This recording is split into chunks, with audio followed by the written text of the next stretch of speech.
I think my passion for marine life definitely came from my upbringing. I was brought up overseas in the Middle East. So obviously every weekend we'd be going to the beach. I used to love snorkeling and swimming.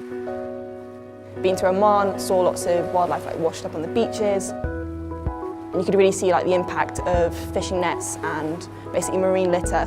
So I think that's really where my connection with that sort of stuff has come from. My name's Laura Hill. I do a couple of things at the aquarium. I'm a visitor services assistant and I'm also a part-time aquarist.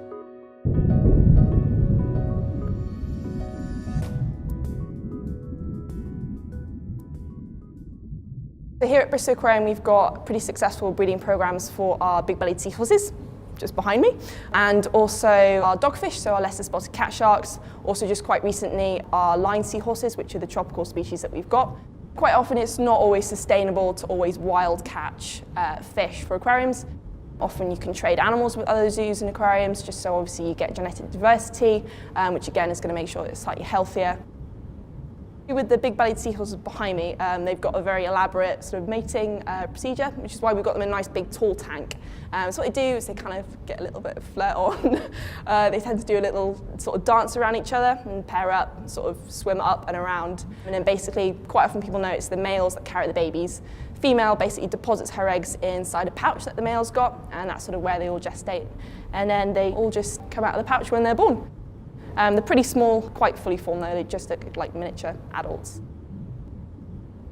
So we've got some baby thornback rays, which are with the adults at the moment. Seeing how much they've actually grown from when I first started is really quite good. And when they eat really well, you kind of get a little bit of a sense of pride.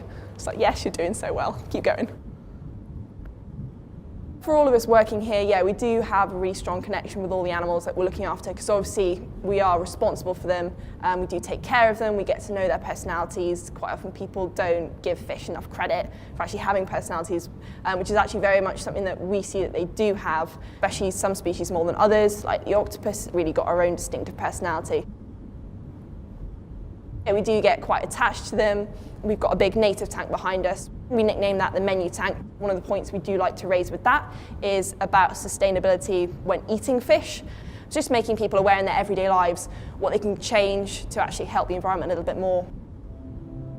For me, the most important thing about aquariums and zoos is actually to educate, showing people what's out there, something that they're not normally going to see. It would be wonderful if we lived in a world where we wouldn't need to have zoos and aquariums, but unfortunately it's not the case.